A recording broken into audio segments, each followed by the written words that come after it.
رب اشرح لی صدری ویسر لی امری واحلل عقدۃ من لسانی یفقہوا قولی صدق اللہ العظیم۔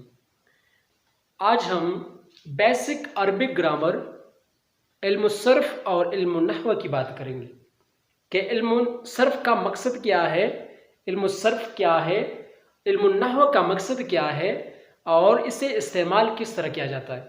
تو سب سے پہلے ہم پڑھتے ہیں علم النحو کی طرف۔ تو اس کی تعریف کچھ یوں ہے، علم النحو وہ علم ہے جس میں اس فعل اور حرف کو جوڑنے کا طریقہ، معرب و مبنی ہونے کے لحاظ سے تینوں کلموں کے آخر کی حالت معلوم ہو۔ تو سب سے پہلے علم النحو کی طرف بڑھنے سے پہلے ہم نے لفظ کو پہچاننا ہے کہ لفظ کیا ہے۔ تو انسان کے منہ سے حروف کی صورت میں جو آواز نکلتی ہے، انسان کے منہ سے حروف کی صورت میں جو آواز نکلتی ہے وہ لفظ کہلاتا ہے۔ فار ایگزامپل میں اگر کتابن کی بات کروں، قلمن کی بات کروں تو یہ ایک لفظ ہے۔ لفظ کے آگے دو قسمیں، ایک کو کہتا ہے لفظی موضوع اور دوسرے کو کہتا ہے لفظی محمل۔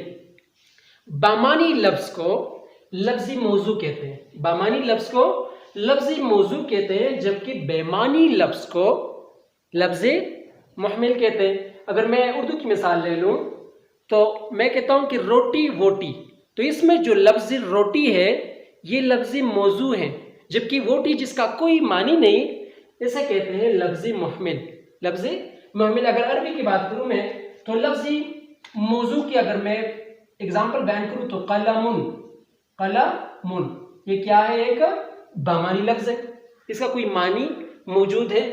اس کو بیان کرنے کے بعد انسان کے ذہن سے شکوک و شبہات دور ہو جاتا ہے، اس لیے اسے لفظی موضوع کہتے ہیں یا بامانی لفظ کہتے ہیں۔ لفظ محمل جس کا کوئی معنی نہ ہو، فار ایگزامپل عربی میں اگر لفظ دیس کی بات کریں تو اس کا کوئی معنی ہی نہیں، اس لیے اسے لفظ محمل کہتے ہیں۔ تو لفظ محمل کی بات ہم چھوڑتے ہیں، آتے ہیں ہم لفظی موضوع کی طرف۔ لفظی موضوع کی آگے دو قسمیں، لفظی موضوع کی آگے دو قسمیں، ایک کو کہتے ہیں مفرد جبکہ دوسرے کو کہتا ہے مرکب۔ مفرد کو ایک کلمہ بھی کہتے ہیں، مفرد کو ایک تنہا کلمہ بھی کہتے ہیں۔ مفرد کی تعریف ہم کچھ یوں کرتے ہیں، وہ تنہا لفظ ہے، مفرد وہ تنہا لفظ ہے جو ایک معنی بتائے، جو صرف ایک معنی بتائے۔ مثلا قلم یہ ایک معنی بتاتا ہے کہ یہ قلم ہے جسے ہم لکھتے ہیں۔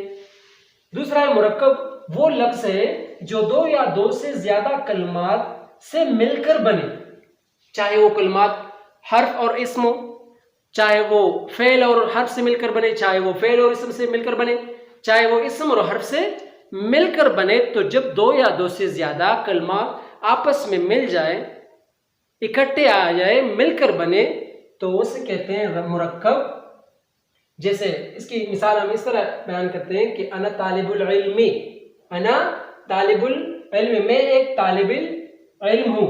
اب اس کے آخر میں جو جر آئے ہوئے ہیں، اصل میں علم النحو کا مقصد آخری حرف کے نیچے یا آخری حرف کے اوپر جو بھی حرکت آتا ہے اس کے جاننے کے علم کو علم النحو کہتے ہیں، کہ یہ جر کی بجائے یہ نصب کیوں نہیں آیا، جر کی بجائے رفع کیوں نہیں آیا۔ اب ہم آگے جا کے بیان کریں گے کہ رفع کیا ہے، نصب کیا ہے، جزم کیا ہے اور جر کیا ہے۔ تو آتے ہیں مفرد جسے ایک کلمہ بھی کہتے ہیں، مفرد کو ایک کلمہ بھی کہتے ہیں۔ اس کی آگے تین قسمیں، مفرد کی آگے تین قسمیں، ایک ہے اسم، دوسرا ہے فعل اور تیسرا ہے حرف۔ اور مرکب کے آگے دو قسمیں، مرکب کے آگے دو قسمیں، مرکب ناقص اور مرکب تام۔ مرکب ناقص وہ مرکب ہے جس کو بیان کرنے کے بعد انسان کے ذہن و دماغ میں، دل و دماغ میں شکوک و شبہات پیدا ہو جائے۔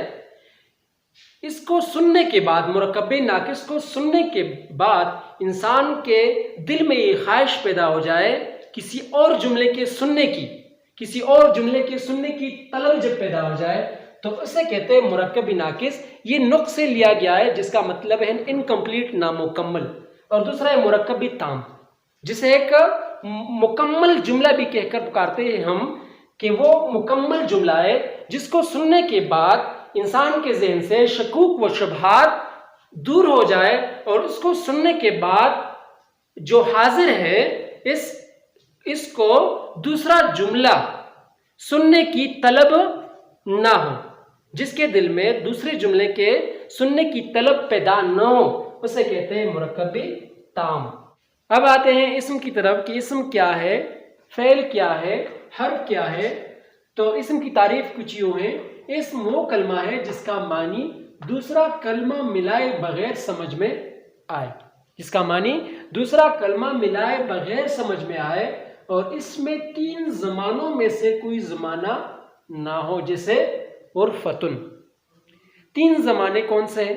عربی میں 3 زمانے فعل ماضی، فعل مضارع اور فعل امر ہے۔ یہ 3 زمانے عربی میں، جس طرح کہ انگلش میں ہم کہتے ہیں کہ 3 زمانے ہیں، لیکن اس میں فعل مضارع کی کوئی بیان نہیں ہے، کیونکہ فعل مضارع فعل حال اور مستقبل کا مجموعہ ہے۔ ماضی جو عام ماضی ہے، جو عام اردو میں ہم استعمال کرتے ہیں ماضی، اور اس میں ایک اضافی ہے فعل امر، فعل امر۔ اب آتے ہیں فعل، تو جیسے عرفتن میں اگر ہم دیکھیں تو اس میں کوئی بھی زمانہ موجود نہیں ہے، کوئی بھی زمانہ، عرفتن جسے کھمرہ کہتے ہیں، اس میں کوئی بھی زمانہ موجود نہیں ہے۔ اس کا معنی اگر میں عرفتن کو کسی کلمے کے ساتھ نہ بھی ملاؤں تو پھر بھی میرے سمجھ میں یہ بات آ جاتی ہے کہ کمرے کا مطلب کیا ہے، کمرے کا مطلب کیا ہے۔ اب آتے ہیں فعل کی طرف۔ فعل وہ کلمہ ہے جس کا معنی دوسرا کلمہ ملائے بغیر سمجھ میں آئے، بالکل اسم کی طرح، جس کا معنی دوسرا کلمہ ملائے بغیر سمجھ میں آئے، لیکن اس میں 3 زمانوں میں سے کوئی زمانہ بھی موجود ہو، جیسے نصورہ۔ اس میں ایک اضافی بات یہ ہے کہ 3 زمانوں میں سے کوئی زمانہ اس میں موجود ہونا شرط ہے، لازمی ہے۔ جس طرح اگر ہم نصرہ، اس ایک نے مدد کی، اس ایک نے گزشتہ زمانے میں مدد کی، یہ فعلی ماضی ہے۔ کیا ہے؟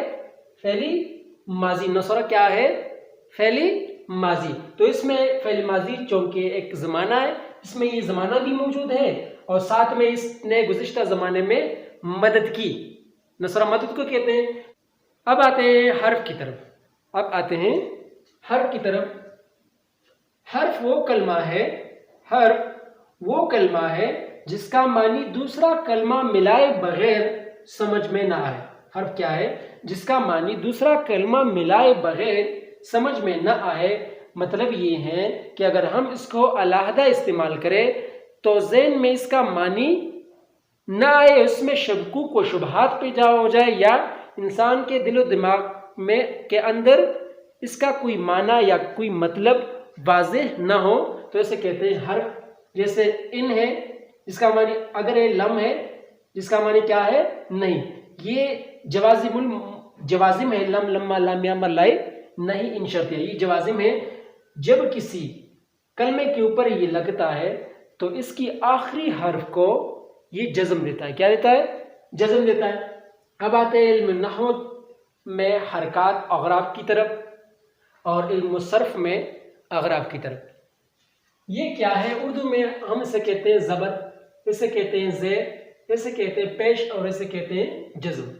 علم النحو میں اسی زبر کو ہم کہتے ہیں نصب، علم النحو میں اسی زیر کو ہم کہتے ہیں جر، علم النحو میں اس پیش کو ہم کہتے ہیں رفع، جبکہ جزم کو جزم ہی کہیں گے۔ اب آتے ہیں علم الصرف کی طرف۔ جب علم الصرف کی بات آتی ہے تو اس زبر کو ہم کہیں گے فتحہ، اس زیر کو ہم کہیں گے کسرہ، پیش کو ہم کہیں گے ضمہ، جبکہ جزم کو جزم ہی کہیں گے۔ علم النحو میں ہم نصب، جر، رفع اور جزم کہیں گے، جبکہ علم الصرف میں فتحہ، کسرہ، ضمہ اور جزم ہی کہیں گے۔ اب آتے ہیں اسم کی طرف۔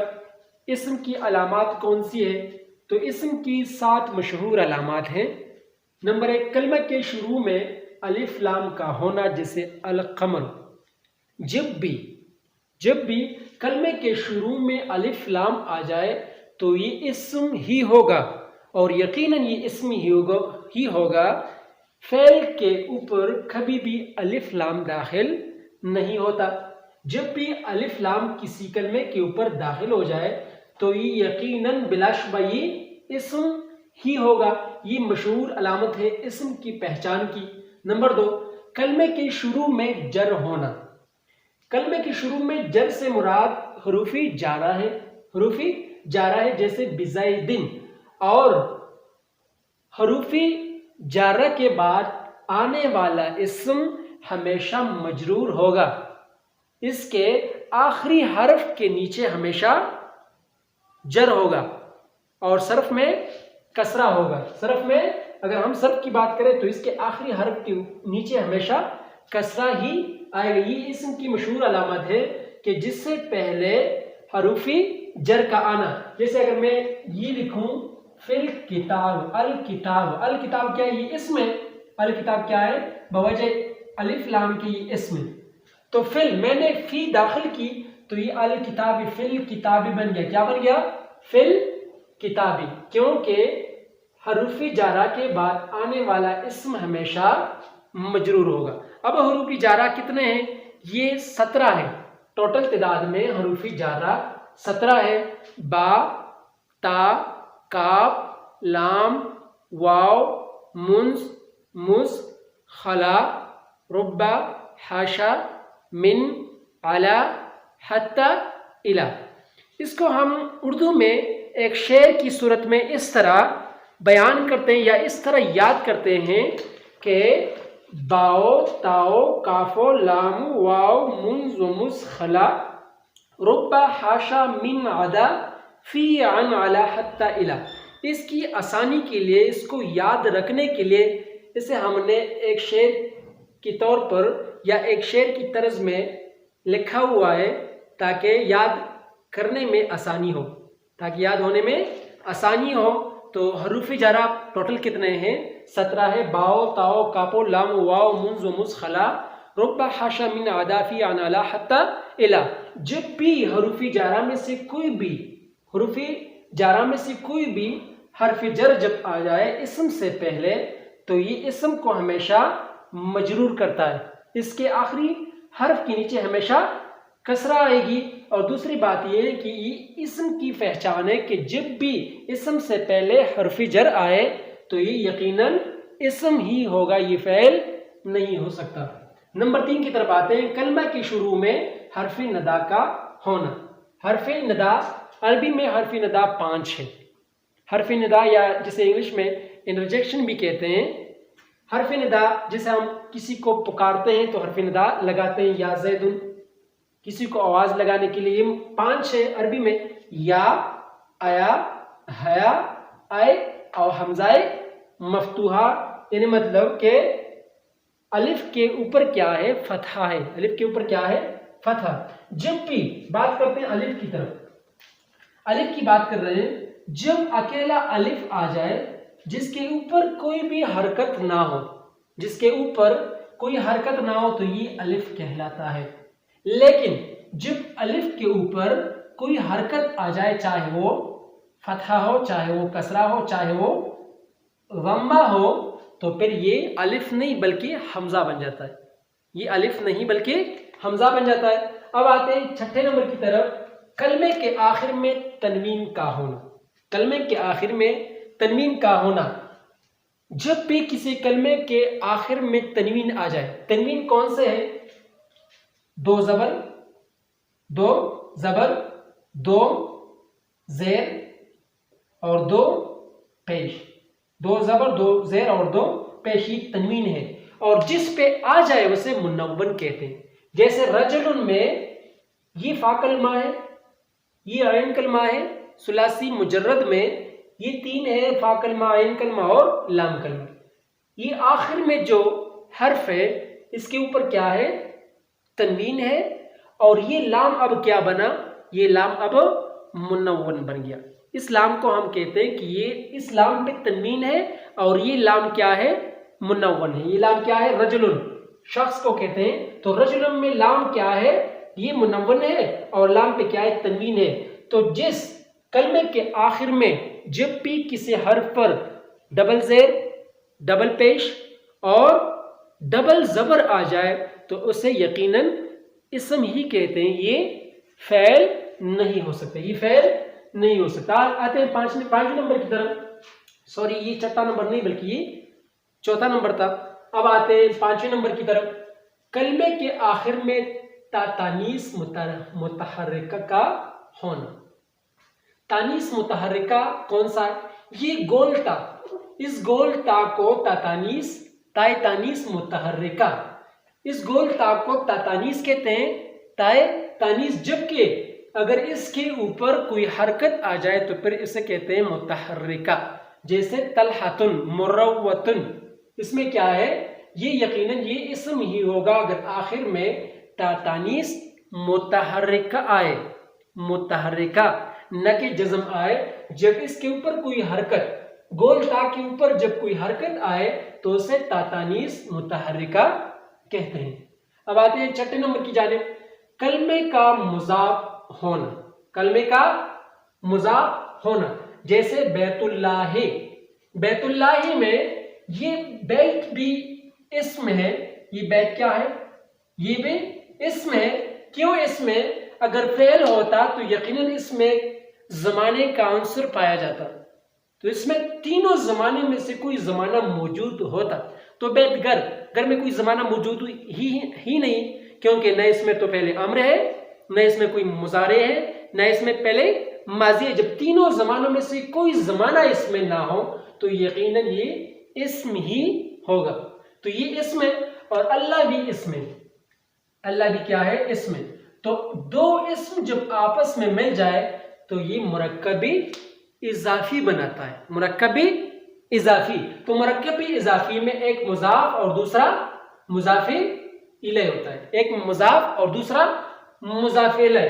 تو پہلے والے کو مضاف جبکہ دوسرے والے کو مضاف الیہ کہیں گے، پہلے والے کو مضاف جبکہ دوسرے والے کو مضاف، دوسری اسم کو مضاف الیہ کہتے ہیں، اور مضاف الیہ ہمیشہ مجرور ہوگا، مضاف الیہ ہمیشہ مجرور ہوگا، یعنی اس کے آخری حرف کے نیچے کسرہ آئے گا۔ کسرہ اصل میں یہ اللہ تھا، تو بیت اللہ جب دونوں اسم مل گئے تو یہ مضاف بن گیا، یہ مضاف الیہ، تو بیت اللہ اس کے نیچے کسرہ اس لیے لگا کیونکہ اب مضاف الیہ بن رہا ہے، کیا ہے؟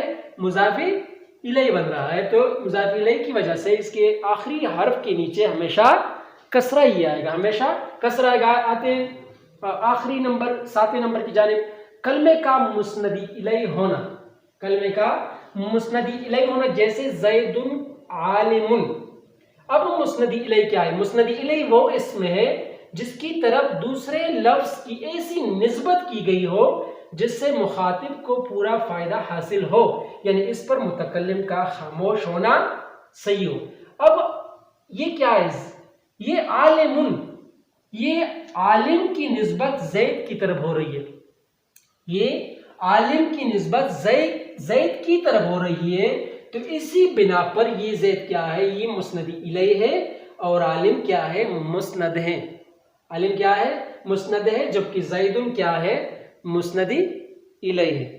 تو ہم نے اسم کی مشہور 7 علامات پڑھی کہ اگر کسی اسم کو ہم تب پہچانیں گے، کسی کلمے کو تب ہم اسم کہیں گے جس کے شروع میں الف لام ہو، جس کے شروع میں حروف جارہ ہو جو کہ 17 ہے، جس کے آخری حرف پر تنوین ہو، جس کے آخری حرف تا تانیث متحرکہ ہو، جس کے شروع میں حرف ندا ہو، کلمے کا مضاف ہونا یعنی مضاف ہو، مسندی الیہ ہونا، کلمے کا مسندی الیہ ہونا یعنی اس میں مسندی الیہ اور مسند موجود ہو، تو تب ہم اسے اسم کہیں گے، تب کیا کہیں گے؟ اسم کہیں گے۔